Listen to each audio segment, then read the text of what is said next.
పెట్టండి అనే నిబద్ధత గల ప్రభుత్వంగా పనిచేసాం. ఇప్పుడు జరగని విధంగా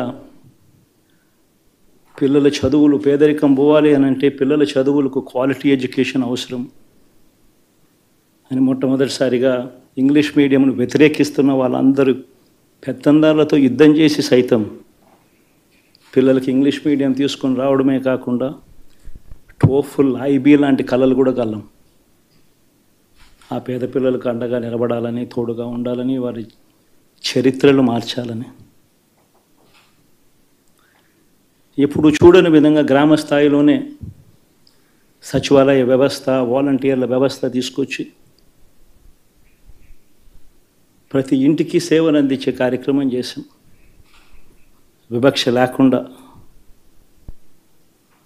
కరప్షన్ లేకుండా దాదాపుగా 2,70,000 కోట్ల రూపాయల పైచిలకు ఇంటి వద్దకి అందించగలిగాం.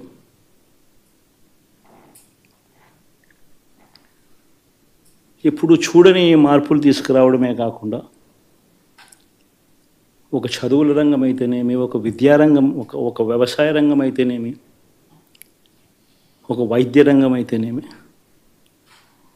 ఏ పేదవాడు ఎప్పుడూ ఇబ్బంది పడకూడదు అని ఎప్పుడు ఊహించని విధంగా మార్పులు తీసుకొస్తూ పేదవాడికి అండగా నిలబడగలిగాం.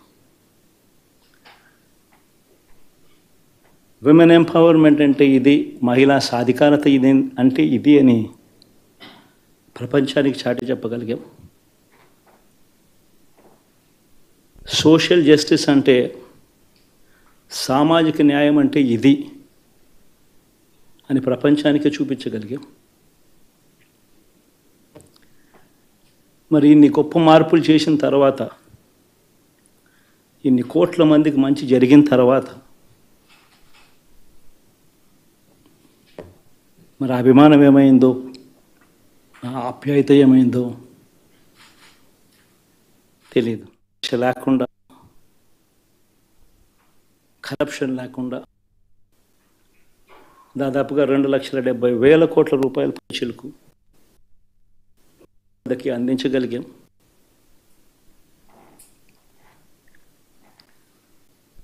ఇప్పుడు చూడని మార్పులు ఏం జరిగిందో దేవుడికి తెలుసు. పెద్ద నేనైతే చేయగలిగింది ఏమీ లేదు. ప్రజల తీర్పు తీసుకుంటాం. ఊహించని విధంగా మార్పులు తీసుకొస్తూ పేదవాడికి అండగా నిలబడగలిగాం. విమెన్ ఎంపవర్మెంట్ అంటే ఇది, మహిళా సాధికారత ఇది అని ప్రపంచానికి చాటి చెప్పగలిగాం.